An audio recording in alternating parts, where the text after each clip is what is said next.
Kwa moto Baba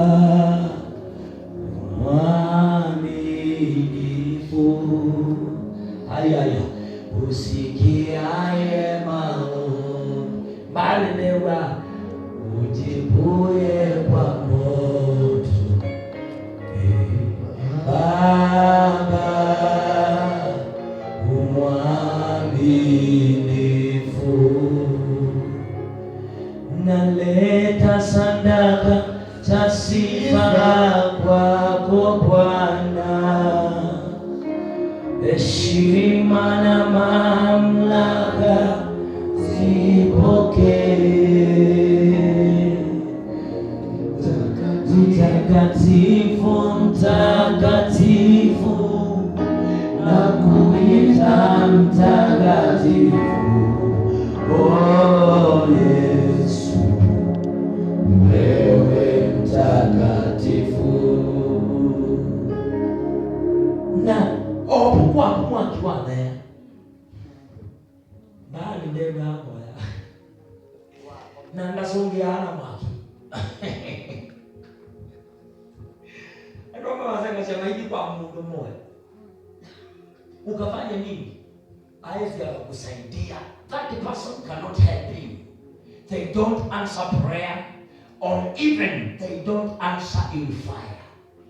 Without when they're in the wrong network, without when you come at the network, there is one who answers prayer, and there is one who answers in fire.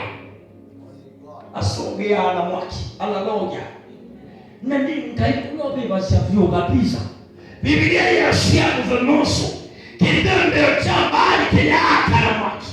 Ona ambayo sio yasungwa, lakini kitendo cha Elisha, Biblia inasema ya kwamba moto ukashuka juu mbinguni, ukalamba ile sadaka, ukalamba yale maji na kila kitu chote cha neema.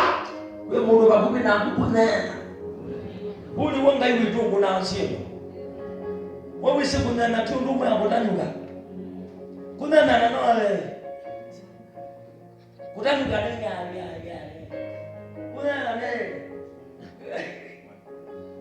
Haleluya. Ni immediately. Haleluya. Ngai witu ni ngai wa immediately. Ni Yesu na taiwe. Ndiye Mungu wa kwenda ngai witu ni ngai wa immediately. Mwe Yesu na taiwe. Jamaa komende ba yambe disita. Biblia yasema Yesu amwona mamete.